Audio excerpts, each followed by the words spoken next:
अभिजित दिपके यांचे समर्थक आणि कॉक्रोच जनता पार्टीचे सभासद सोशल मीडियावरून कसे ॲक्टिव्ह होतात, सोशल मीडियावरती कशी रणनीती चालवतात. कारण सोशल मीडियावरची ताकद ही सुद्धा कमी लेखून चालणार नाही. कारण अनेकांचं असं म्हणणं आहे की सोशल मीडियावर रील बनवणं सोपं आहे, सोशल मीडियावरती आंदोलन करणं, भावनांना वाट करून देणं सोपं आहे. पण प्रत्यक्षात रस्त्यावरच्या लढाईमध्ये ही लढाई हे काही उपयोगाचं नसतं. पण हे मला असं वाटतं की हे चुकीचं ठरणार आहे. येणारा काळ आहे चुकीचं ठरवून दाखवणार आहे.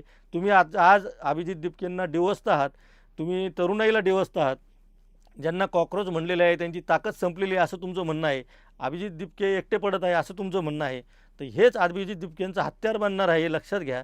आणि पुढच्या काळामध्ये जे लोक सोशल मीडियावर आहे ते वेळप्रसंगी रस्त्यावर उतरल्याशिवाय राहणार नाही. आणि मग मात्र भारतीय जनता पक्षाच्या जे कोणी आंदोलन हाताळणारे आहेत आणि मोठे मोठे दावे करणार आहे त्यांची फजिती झाल्याशिवाय राहणार नाही, हे सुद्धा तितकंच खरं आहे.